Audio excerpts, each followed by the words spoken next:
Alright, we are recording for Chapter 10 of The Password Courage, which... Okay, I just need to check where this started. Excuse me. So it is after the escape attempts. And we do have some time skipping with it. Oh crap, I know I highlighted...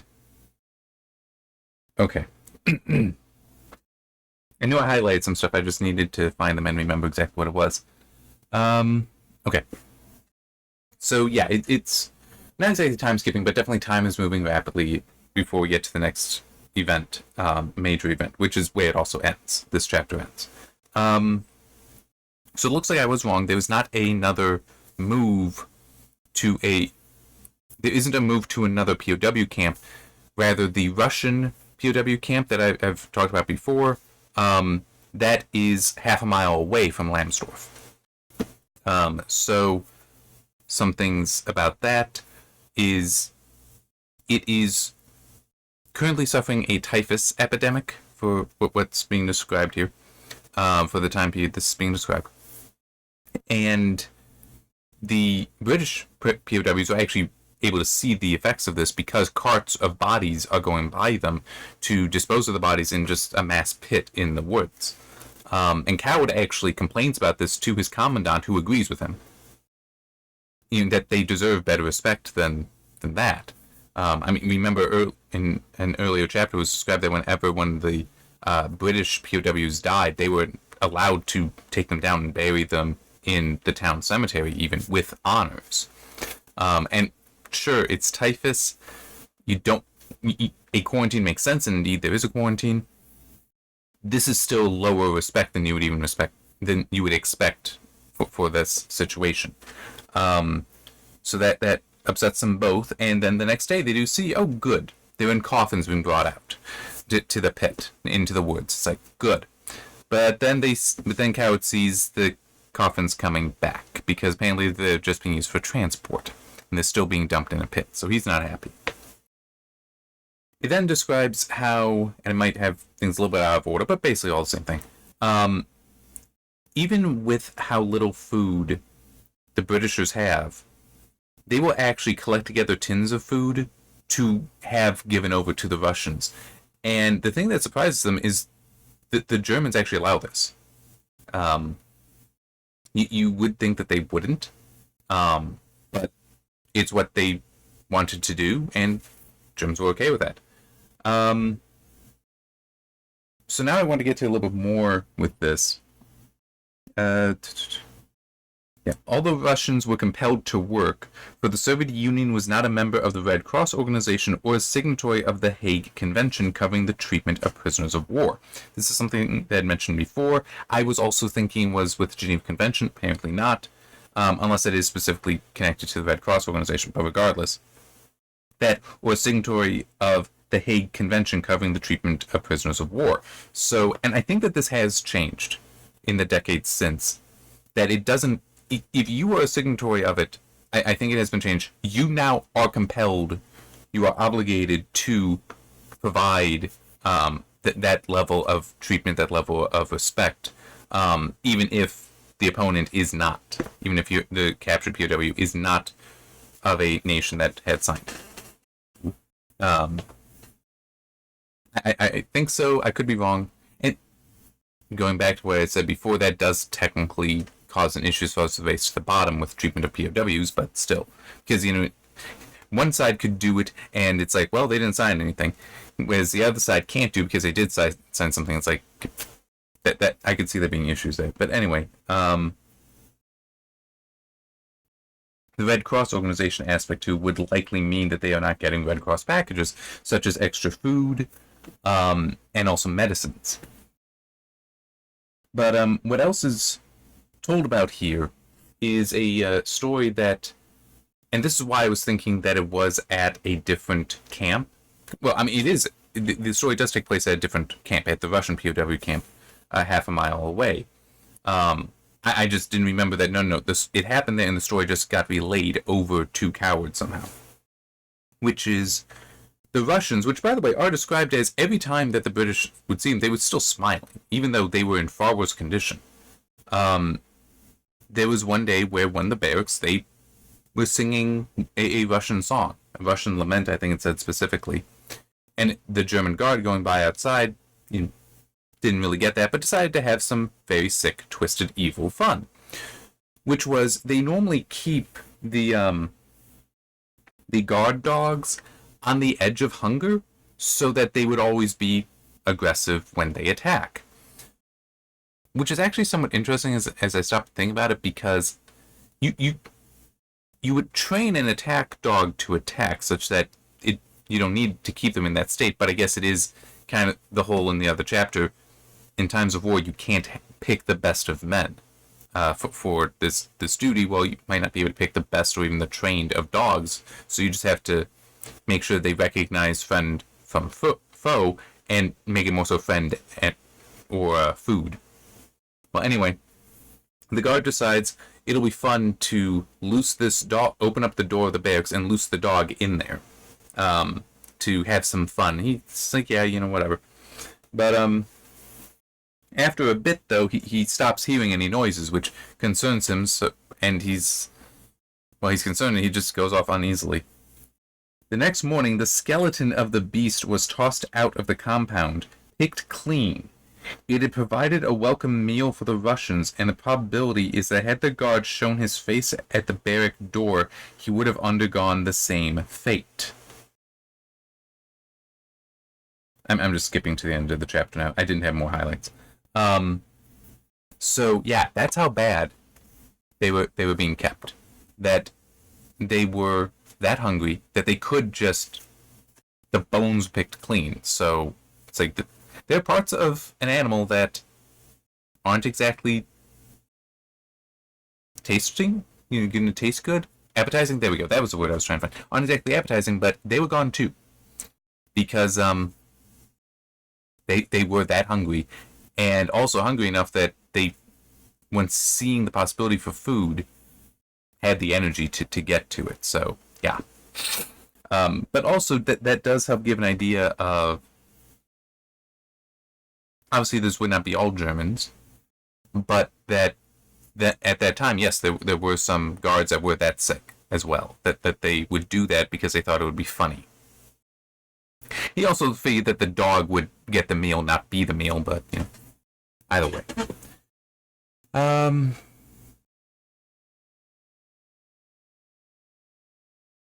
Okay, one thing that it's actually, we get a setup, I guess it's just because of when it happens chronologically, that Wing Commander Bader was, at one point actually moved to Lambsdorff. So I know a little bit about him. He was a RAF hero, a hero of a pilot who was also, he had lost his legs in an accident some years prior. Despite that, though, he was a very good pilot. He was shot down in World War II, captured, and it even describes, he was at one camp, but he tormented the Germans so badly there that they moved him to Lambsdorff as punishment. Which I'm not certain. Oh, I'm trying to remember what had been mentioned previously as far as officers. Because for the most part, it's just Coward that is being followed, and he's the one that seems to be in the leadership position amongst the POWs. But Sergeant Major isn't would be like a non-commissioned officer, I guess, whereas a wing commander is full-on an officer. So I could believe there is actually something like there aren't officers there, or very, very few. So his presence would be major. But in any case, they mention here, and then that's it. They'll make him up later. Well, no, it should come up later. That his presence there really helps their morale. I just want to check what else. He brought information that Coward could then use. But also it says that Coward then helped him with his most sensational escape attempt. So yeah, that's why I think it must just be mentioned here, because chronologically that's when they met, but it is going to be later when that occurs, and later that Bader will be significant in the story again. We get Christmas happening here, which is interesting because of how it talks about special packages had come in from the Red Cross with things from Britain, with like puddings and such that were prepared to make them feel a bit better during Christmas. And he talks about that and how it is wonderful. They all really, really enjoy that. But at the same time, it's also a painful experience for them because of how it tempts them to start thinking back about home. And it has a paragraph describing how, especially for those that had to be leaders amongst the men, such as Coward, you had to be able to push that down to only be like a corner of your mind and not let it take over your mind. Because it was a good way to set yourself into a very melancholy mood, which would not be helpful and could be very destructive. One thing that happens that's rather amusing. So they have people from all over the British Empire, including some from Australia and South Africa, who have never seen snow before. This is Christmas in Germany. There's going to be snow, so when they get out, they just start acting like kids, which Coward does mock them for. But they try to get together a snowball fight and succeed. And Coward's like, look at them. I mean, just let them go. Poof. And then he gets hit. So it's like, all right, this ain't happening anymore. And they end up basically forming platoons between the different barracks and all that. His company even manages to capture a young South African who had, in fact, I think it did say he was the one that hit Coward, and they put him to work making new ammunition, which he spoiled in a most disgusting but effective way, is how it's described. So, yeah. And this is all like during the parade. So in theory, this is when the guards were trying to count them, but that ain't happening anymore. And now the commandant, adjutant, and 2 guards come up because they need to walk through the compound. And I think it is like they're not walking within the compound where the POWs are, that it is fenced off potentially. But regardless, they're walking through, and they can't hear what's actually being said, but they know what's being said. The commandant is saying to the adjutant, you really don't want to just walk through this. No. It'll be fine. No. You need to be prepared for what is about to happen. They would never do it. Okay. He puts up his collar because Commandant knows exactly what's coming. It's like, all right, we're going. And soon enough, let him have it. And the adjutant and the Commandant are both just getting pelted with snowballs. Describes the adjutant being purple by the time they get there, but the Commandant is on the POW side in this, basically. And it is, we get again a moment here of it being said, he really was a good guy. The Commandant there really was a good German officer there, good officer. He understood the POWs, had respect for them. I don't remember if it said that he was a POW. Yes, wasn't it said before in a previous chapter that he was a POW as well, in World War One. But it's like he gets it and is respectful around. The adjutant is not. So it's like the Commandant is on their side. Nothing bad is going to happen, no matter how pissed off the adjutant is. I mean, and I can even see the Commandant being like, look, 2 things. 1, I'm your boss. Shut up. 2, I told you this was going to happen, and you ignored me. It's your fault. Shut up. And maybe a 3rd, let them have their fun in the snow. This isn't harmful. It's not destructive. And you know something? The distraction might also be good in that they're not trying to escape now. They're having a snowball fight. I legitimately could see that being the case, where if we give them things to distract themselves with, why would they do these other things? So, okay, so where it ends is one of the POWs comes back from a work detail, and then Coward is summoned to the Unter officer, what was that, a sergeant? No, it's lieutenant. It's lieutenant, because it's actually stated in there. And the guy is acting weird with Coward. Coward is like, okay, I guess my turn's up to go to a work detail. And the guy's acting weird, because Coward comes in, and the guy's like, don't you know to salute an officer? And it's like, or rather, don't you salute officers in the army? Coward's like, I mean, he's already like, okay, this is a weird interaction. But he actually then points out, I don't know what your pips are and your bars, where it's like basically, I don't know how to read your insignia for rank. And the guy's like, oh, yes, you should actually learn that. It will be valuable for you to understand, what did you call them, pips? So the guy's actually a lieutenant, which is interesting, because I thought when I checked the dictionary before, it was saying Unterofficer was sergeant? I don't remember. I did figure, though, Unterofficer is like an under officer, so it would make sense to me either way, lieutenant or sergeant. This is somebody who would be in charge of men, but is not very high up. Either way.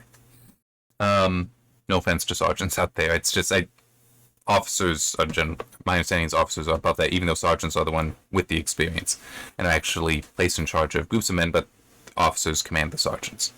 That's my understanding. Hopefully I'm not totally wrong. Anyway, so he is going to be sent to. Like, Coward does salute him in a way that, if he had done that back home, it would have very much upset people, but this guy lets it go. And he's like, okay, you are going to be sent to a sugar factory, and there you will, be put in charge of the men there. They need somebody to be over them, and you will also be allowed to bring with you various Red Cross supplies, such as food and also medicine. And Coward is still like, okay, I'm going, but it's like, something's weird here. When he gets back to the barracks, he starts mentioning this to the other POWs, and they're like, yeah, that is weird. I've heard stories that, like, there's some sugar factories out there where the men are crazy. Well, like, where there's stories of beatings. Well, yeah, I mean, we expect beatings from the Germans. It's like, no. Not the Germans. So it's basically setting up there, we're not quite to the end of the chapter, that it is very possible that Coward is being set up to have POWs kill him. So it's like, the whole, you need to be saluting Germans, which you would typically think you wouldn't, well, you are supposed to, my understanding is you are supposed to salute officers of even opposing armies. That you are still supposed to show that respect. So it could be he's reminding him of that so that he will come up and start saluting people and make it look like he is a collaborator when he actually is brought there. Which, by the way, the passes he had gotten at Stuttgart, he put in with the Red Cross stuff, and while he was searched thoroughly, they didn't search the Red Cross package that much. So those, he still has those, and he's bringing them with him. So if he can escape, he will, and use them. When he gets to the sugar factory, the sergeant there does actually come up and starts shaking his hand and is very accommodating, very nice to him. And it's talking about how we need somebody to control them. The last guy he was very good. He's not here anymore, but he was very good. And he made sure that the production was wonderful here under him. So hopefully you will be doing that. Now let me show you to your quarters. Quarters? Brought up and is shown a room that is just Cowards, which that is odd. Well, more so I think, I'm not sure if it's odd him having his own room, but that it is separate from the barracks. So he's not with the other POWs. In fact, on the other side of the wall is where the German NCOs are. So it's like your quarters are with the Germans. It's like, yeah, this is weird. And Coward is like, yeah, that's nice. No, when can I see the men? Can I see the men? Yeah. Shows them down there. And when he gets in the room, they are all there, glaring at him, with either iron bars, hunks of wood, and there's one guy with, how did I put it, a cutthroat razor, which might just be a straight razor. I'm not sure if that's what he's referring to. But Coward is like, what kind of welcome is this? And they keep glaring at him. So, yeah. And that's where it ends. So, yeah, I mean, I didn't quite remember this, but it does make sense that's what was being set up, that the Germans want to basically have him murdered by other POWs. So they were probably suggesting to the POWs there, that he is a collaborator. Because that would be a good way to get a POW to be killed by the others. I mean, if you watch the movie Stalag 17 that I have recommended multiple times, it's not as direct as this, because this, I'm assuming it was a, hey, we're going to send you a guy, make sure that they beat him up. Okay, and kill him even. It's like, and trying to prime up the sergeant to be aware. Whereas in Stalag 17, it's instead that there is reason to believe that there is a collaborator amongst the POWs, and the Germans aren't going to do anything to change that mind, especially because it is true. But there's one guy that basically gets in their head. The other POW said, that's who's doing it. It isn't him, but they have that in their head, and it's like, all right, we'll let that sit. We'll let that simmer, because if their intention is over there, it's not on the real guy. It's a very good movie, by the way. But obviously, Coward does survive through the end of the war, so we know they don't kill him. I don't remember how all of it goes. One thing I'm not certain about, but I think might be the case. Back in Chapter 1, how it started talking about an escape, where Coward let people know underneath him, literally banging on the floor to let people know. That might be here. Because I would explain, we've already been told he has a room separate from them. So it might be that he was in the room, did the signal, and all that. We'll see. I don't quite remember, but that, I think, does make some sense. But of course, we also know his escape attempt isn't successful. If he does escape here, he'll try to. Because he goes through the war as a POW, and also we're not to Auschwitz yet, but that should be coming. Especially since this is next chapter is chapter 11, and it's only 24 chapters long. So yeah.